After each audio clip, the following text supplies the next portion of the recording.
சித்திரை போர் தொடங்கிவிட்டது. அனல் காற்று ஊரையே சுட்டு பொசுக்குகிறது. மரங்கள் கூட இலைகளை இழந்து மொட்டையாக நிற்கின்றன. இந்த சின்னஞ்சிறு சிட்டுக்குருவிகள் இந்த கோடியை எப்படி சமாளிக்கப் போகின்றன? லட்டு, என்னால ஒரு நிமிஷம் கூட இந்த கூட்டோட சூட்ட தாங்க முடியலடி. நம்ம சிறகுகள் எல்லாம் வேர்வையில ஒட்டிக்கிச்சு. வெளிய போனா அனல் காத்தடிக்குது, உள்ள வந்தா கூரை தகிக்குது. ஆமா அக்கா, தண்ணி குடிக்கலான்னு போனா பானையில இருக்கிற தண்ணி கூட சுடுது. நமக்குன்னு கேட்க ஆள் இருந்தா இந்நேரம் ஏதாவது பண்ணிருப்பாங்க. நாம 2 பேரும் மட்டும் இந்த அனல்ல வேகுறத பார்க்க யாருமே இல்லையே. கவலைப்படாத லக்ரு. நாம விடிய விடிய கஷ்டப்பட்டு சேர்த்த அந்த சின்ன சின்ன தானியங்களையும் காசையும் வச்சு ஒரு முடிவெடுப்போம். ஒரு சின்ன ஏசி வாங்கி நம்ம கூட்டோட ஒரு மூலையில மாட்டிடலாம். அப்போதான் நாம உயிர் பிழைக்க முடியும். ஆனா அக்கா, ஏசி வாங்க நிறைய பணம் வேணுமே.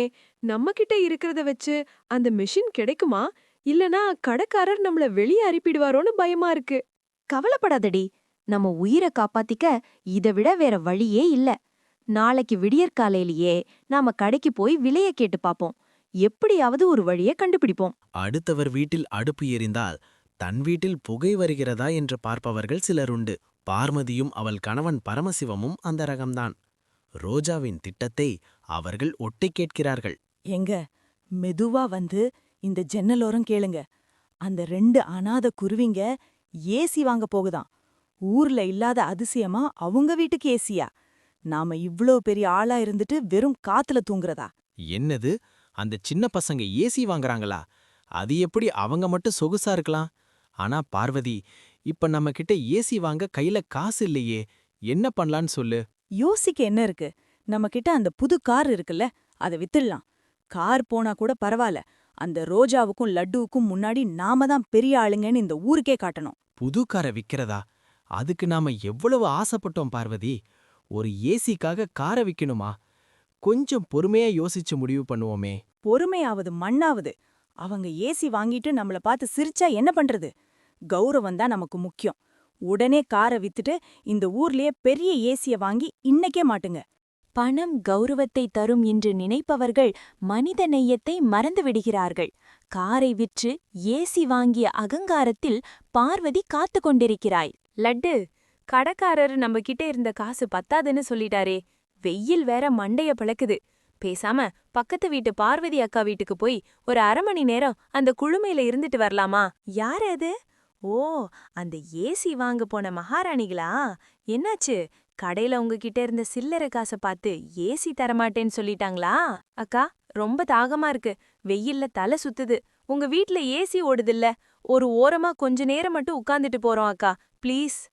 ஏய், எங்க வீட்டு ஏசி காத்து உங்களுக்கெல்லாம் கிடையாது. இதுக்குள்ள வரணும்னா ஒரு தகுதி வேணும்.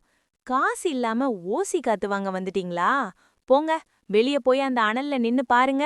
அப்பதான் எங்க அருமை தெரியும். ஆமா, நாங்க காரை வித்து இத வாங்கியிருக்கோம். உங்களுக்கெல்லாம் இது செட் ஆகாது. இனிமே எங்க வாசல்ல வந்து நின்னு பிச்சை கேட்காதீங்க. கிளம்புங்க இங்கிருந்து. அவமானம்தான் ஒருவனை சாதிக்கத் தூண்டும். ரோஜாவும் லட்டுவும் அழுவதை நிறுத்திவிட்டு அறிவியலையும் இயற்கையையும் கையில் எடுக்கிறார்கள். அக்கா, அந்த பார்வதி அக்கா நம்மள ரொம்ப அசிங்கப்படுத்திட்டாங்க. நாம அனாதைங்கன்னு இவ்ளோ மட்டமாவா பேசுறது?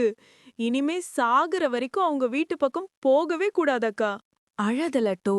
அவங்க கிட்ட காசு இருக்கு. ஆனா நம்ம கிட்ட உழைப்பு இருக்கு. நாம ஏன் காசு கொடுத்து ஏசி வாங்கணும்? நம்ம கிட்ட இருக்கிற இயற்கைய வச்சே ஒரு சூப்பரான இயற்கை ஏசி ரெடி பண்ணுவோம். இயற்கை ஏசியா?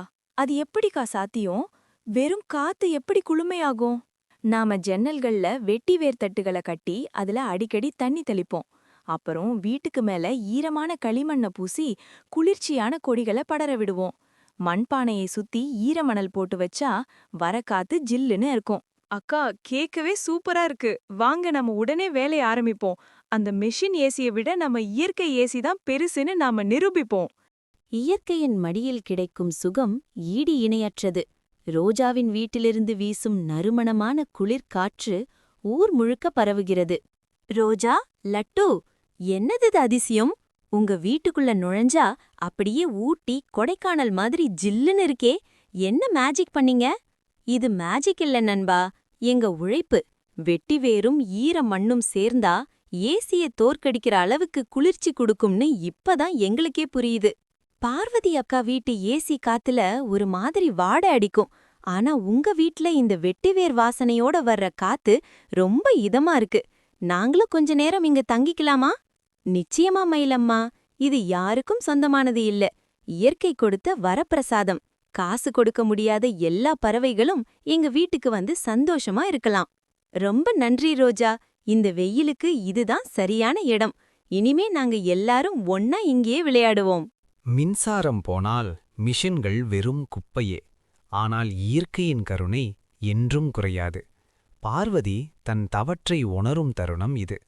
என்னங்க இது கொடுமை! 5 நிமிஷத்துக்கு ஒரு வாட்டி கரண்ட் போயிட்டு வருது. ஏசி நின்னதுமே வீட்டுக்குள்ள அனல் அடிக்குது, மூச்சு முட்டுது. காரையும் வித்துட்டோமே, எங்கேயாவது வெளியே போகலான்னாலும் முடியலையே. நாம் அவசரப்பட்டு காரை வித்துட்டோம் பார்வதி. மிஷினை நம்பி ஏமாந்துட்டோம். ஆனா வெளியே பாரு, அந்த ரோஜா வீட்ல கரண்டே இல்லாம 3 பறவைங்க எவ்வளவு குளுமையா கத்திட்டு இருக்குன்னு. எனக்கு ரொம்ப தாகமா இருக்குங்க. அவங்க வீட்ல ஏதோ வெட்டிவேர் வாசனை வருது. வாங்க, நாமளும் அங்க போய் மன்னிப்பு கேட்டுட்டு கொஞ்ச நேரம் அந்த இயற்கை காத்துல உட்காருவோம். வாங்க அக்கா, வாங்க மாமா. ஏன் இவ்வளவு பதட்டமா வரீங்க? அன்னைக்கு ஏதோ கோவத்துல பேசிட்டீங்க.